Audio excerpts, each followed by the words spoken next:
le défi junior WRO de la catégorie élémentaire, donc pour les jeunes de moins de 13 ans. Le défi, la version anglophone s'appelait, j'ai oublié, Clean Road to School. En français, c'est mon propre chemin.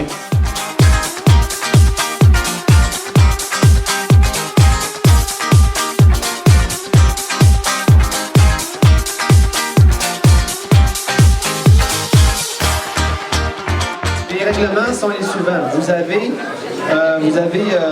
une zone de départ, donc la zone verte, où le robot va se trouver au départ. Il y a 4 petits blocs bleus que le robot doit avoir sur lui au départ. Donc les 4 blocs sont dans le robot. Le robot doit se déplacer sur la surface pour venir inspecter les points de nettoyage qui sont là. Il y a 7 points qui représentent chacun un point dans le trajet d'un enfant vers l'école. À 3 de ces endroits-là, on va retrouver des blocs rouges. Excusez-moi, à 4 de ces endroits-là, on va trouver des blocs rouges. Les blocs rouges, c'est considéré comme étant des déchets, des choses qu'il faut ramasser.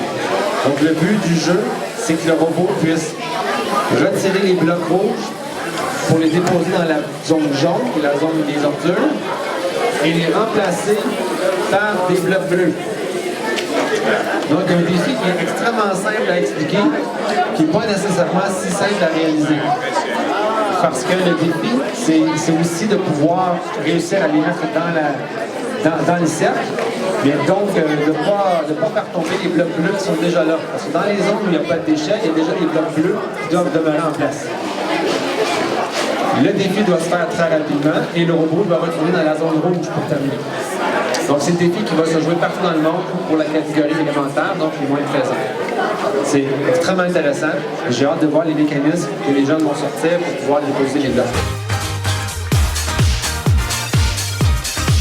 Chose importante à ajouter, c'est que les défis WRO se jouent avec des bandes. Tout juste à l'extérieur de la surface où il y a des couleurs.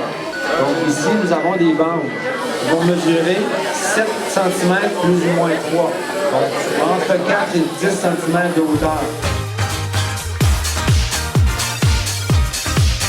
On voit les équipes à l'international, comment eux travaillent.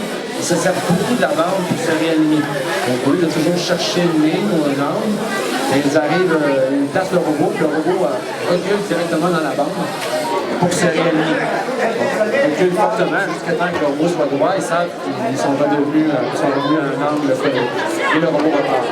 Donc on peut utiliser, c'est une bonne stratégie d'utiliser les bandes dans les défis WRO. C'est contre nature pour ceux qui sont habitués par les défis zone 1, où on essaie toujours d'éviter de tomber en bas de la surface. Dans les défis WRO, les 3 défis, les 3 catégories ont des bandes.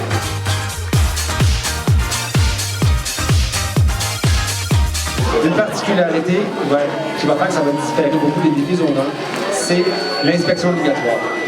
Ce que ça veut dire, c'est qu'au moment de débuter la première ronde, tous les robots WRO, les équipes participantes, vont devoir être sur la table d'inspection. Donc une table d'inspection, chaque équipe va avoir son emplacement, les robots doivent être déposés et c'est là qu'on va les mesurer.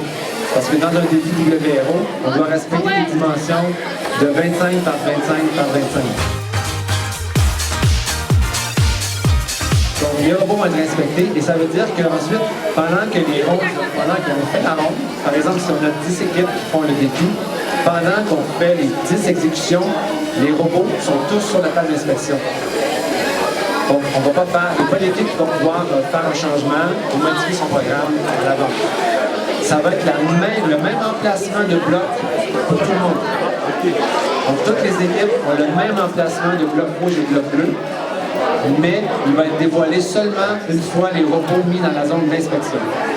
Donc les robots sont prêts, on dévoile l'emplacement des blocs, et chaque équipe s'exécute une après l'autre. Et dès que toutes les équipes ont passé, tous les jeunes repartent avec leur robot pour se préparer pour la prochaine ronde.